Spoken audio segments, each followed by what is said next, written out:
اعوذ باللہ من الشیطان الرجیم بسم اللہ الرحمن الرحیم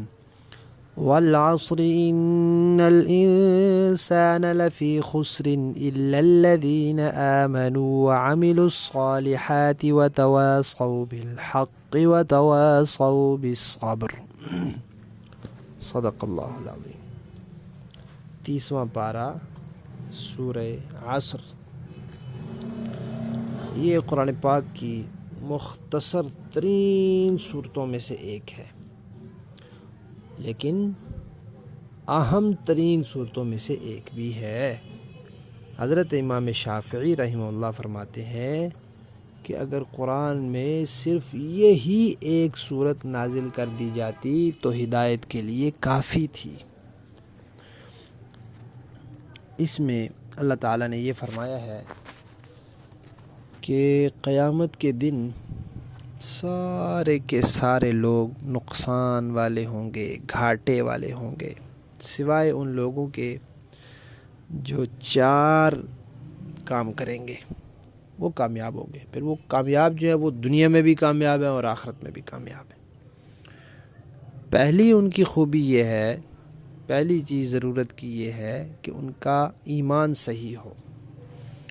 سارے عقائد اہل سنت والجماعت کے مطابق ہوں، ہر عقیدہ اہل سنت والجماعت کے مطابق ہو تو وہ کامیاب ہوگا۔ دوسری بات کہ وہ عمل والی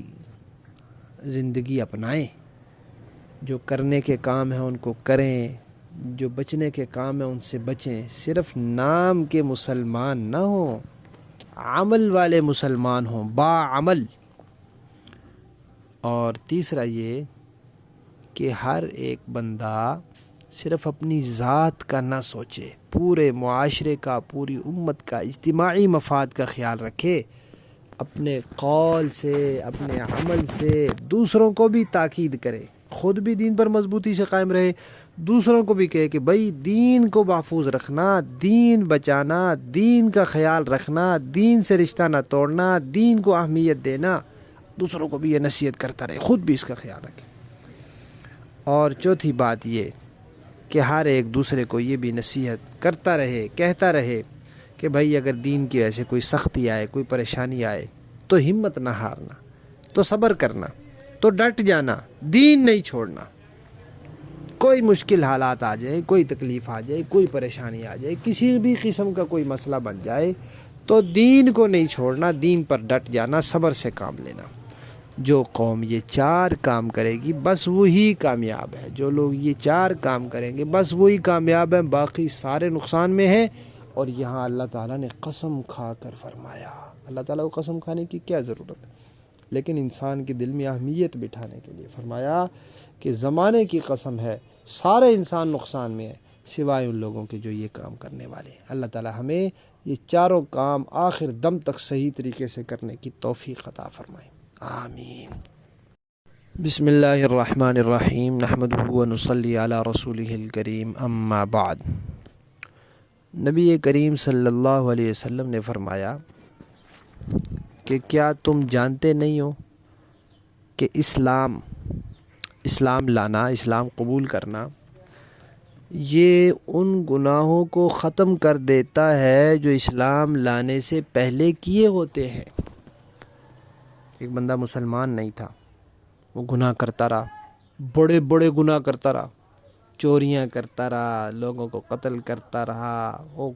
جھوٹ بولتا رہا، جو بڑے بڑے گناہ کرتا رہا۔ اب وہ مسلمان ہو گیا تو اسلام پہلے کے گناہوں کو ختم کر دیتا ہے۔ ہاں، حقوق جو لوگوں کے ذمے ہیں وہ دے دے، پیسے کسی کی چوری کیے ہیں واپس کر دے، لیکن گناہ جو نامہ اعمال میں لکھا ہوتا ہے وہ ختم ہو جاتا ہے۔ اسی طرح دوسری چیز یہ فرمائی کہ ہجرت ان گناہوں کو ختم کر دیتی ہے جو ہجرت سے پہلے ہوتے ہیں۔ یعنی انسان کسی ایسی جگہ میں ہے کہ اس کو اپنا دین باقی رکھنا، دین محفوظ رکھنا ممکن نہیں رہا، مشکل ہو گیا، بہت مشکل ہو گیا ہے، دین پر عمل کرنا ممکن نہیں رہا۔ تو شریعت کی نظر میں کیونکہ دین اور ایمان اہم ہے تو اس لیے فرمایا کہ اب اپنے ایمان کی حفاظت کرو، چاہے گھر بار چھوڑنا پڑے، ہجرت کرنی پڑے، یہاں سے جانا پڑے، ایمان کی حفاظت ضروری ہے، کرو۔ اب وہ اپنے ایمان اور دین کی حفاظت کے لیے سب کچھ چھوڑ چھاڑ کے نکل جاتا ہے، ہجرت کر لیتا ہے۔ تو فرمایا یہ ہجرت اتنا بڑا عمل ہے کہ اس کے اگر پہلے کوئی گناہ ہوتے ہیں تو اللہ معاف کر دیتے ہیں۔ تیسرا فرمایا حج ان گناہوں کو معاف کر دیتا ہے جو حج سے پہلے کیے ہوتے ہیں۔ گناہ دو طرح کے ہوتے ہیں، ایک وہ ہوتے ہیں جو محض گناہ ہوتے ہیں، ایک وہ ہوتے ہیں جو گناہ کے ساتھ ساتھ اس میں حق تلفی بھی ہو رہی ہوتی ہے، بندے کی یا اللہ تعالیٰ نے جو بندے پر چیزیں لازم کی ہیں وہ چھوٹ رہی ہوتی ہیں۔ تو حقوق جو ہیں وہ تو انسان کو ادا کرنے ہی پڑتے ہیں، محض گناہ جو ہوتے ہیں وہ پھر معاف ہو جاتے ہیں، حج سے بھی معاف ہو جاتے ہیں۔ علماء نے لکھا ہے کہ حج سے اور مردے کو نہلانے سے کبیرہ گناہ بھی معاف ہوتے ہیں۔ سبحان اللہ۔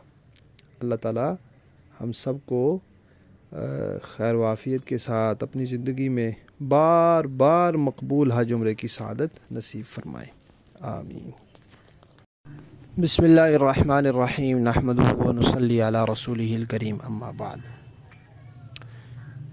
عید کے دن 2 رکعت نماز بطور شکریہ پڑھنا واجب ہے، اور اس میں خطبہ جو ہے یہ سنت مؤکدہ ہے، لیکن اس خطبے کا سننا واجب ہے۔ خطبے کے وقت بولنا، چالنا، نماز پڑھنا، کوئی بھی کام کرنا حرام ہے، خاموش ہو کر خطبہ سننا چاہیے۔ عید کے دن کچھ چیزیں مسنون ہیں، شریعت کے دائرے کے اندر رہتے ہوئے اپنے آپ کو بنانا، سنوارنا، غسل کرنا، نماز کے لیے جانے سے پہلے مسواک کرنا، اچھے سے اچھے کپڑے جو اپنے پاس موجود ہوں وہ پہننا، خوشبو لگانا، صبح جلدی اٹھ جانا، اور ایک راستے سے جانا دوسرے راستے سے واپس آنا، اور پیدل جانا، اور راستے میں اللہ اکبر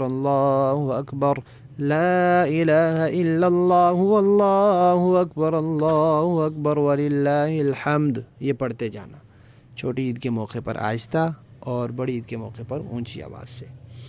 اور چھوٹی عید عید الفطر میں عید کی نماز کے لیے جانے سے پہلے کوئی میٹھی چیز کھا لینا، نہ ملے تو کھجور کھا لینا، چھوارا کھا لینا،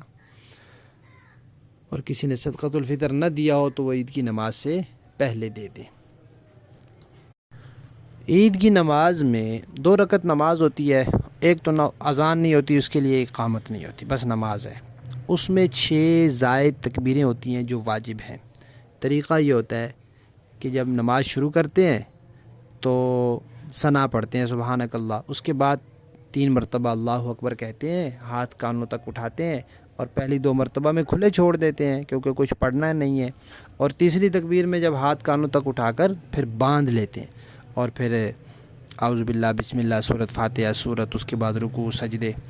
اس کے بعد جب دوسری رکعت کے لیے کھڑے ہوتے ہیں تو پہلے تلاوت ہوتی ہے، اس لیے ہاتھ باندھ کے رکھتے ہیں، پھر اس کے بعد 3 تکبیریں کہتے ہیں ہر دفعہ، اللہ اکبر کہہ کے ہاتھ کانوں تک اٹھا کے کھلے چھوڑ دیتے ہیں کیونکہ اس کے بعد کچھ پڑھنا نہیں ہے، تینوں دفعہ میں کچھ پڑھنا نہیں ہے دوسری رکعت میں، اور پھر اس کے بعد رکوع میں چلے جاتے ہیں۔ عید کی جو نماز ہے وہ جماعت کے ساتھ ہوتی ہے، اکیلے نہیں ہوتی۔ کوئی بندہ اکیلا رہ گیا ہو تو وہ جماعت نہیں کر سکتا، وہ عید کی نماز نہیں پڑھ سکتا، بس اس کی گئی رہ گئی۔ ہاں اگر کچھ لوگ اس کو مل جائیں تو وہ کوئی امام کسی کو بنا کر پھر وہ عید کی نماز پڑھ لیں۔ عید کے دن جہاں عید کی نماز پڑھی جائے وہاں اس دن کوئی اور نفل نماز پڑھنا منع ہے۔ ہاں عید کی نماز کے بعد گھر آ کر پڑھ سکتے ہیں، عید کی نماز سے پہلے گھر میں پڑھنا بھی منع ہے، عورتوں کے لیے پڑھنا بھی منع ہے۔ اور عید کے دن عید مبارک کہنا جائز ہے، کہہ سکتے ہیں، اور لوگ عید کی نماز کے بعد نماز کا حصہ سمجھ کر گلے ملتے ہیں، ایک ہی گھر سے آئے ہوتے ہیں، نماز کے بعد اٹھ کے ایک دوسرے کو مل رہے ہوتے ہیں کہ یہ بھی عید کی نماز کا کوئی حصہ ہے، یہ بدعت ہے۔ نماز کے بعد ہم نے یہ گلے ملنا ہے اپنی طرف سے، ویسے عید ملنا ہے، گھر میں کوئی آیا آپ اس کو ملیں، وہ ٹھیک ہے، کوئی چیز کسی سے ویسے ملاقات ہو رہی ہے آپ اس کو مل لیں، لیکن عید کی نماز کا حصہ سمجھ کر لوگ مصافحہ کرتے ہیں، یہ گلے ملتے ہیں، یہ بدعت ہے، یہ منع ہے، اس سے بچنا چاہیے۔ کوئی شخص کسی دوسرے ملک سے آیا ہے اور ابھی اس کا روزہ 28 ہیں یا 29 ہیں اور اگلے دن یہاں عید ہے، تو وہ اس دن یہاں عید کرے گا، پھر بعد میں ایک روزے کی قضا کرے گا۔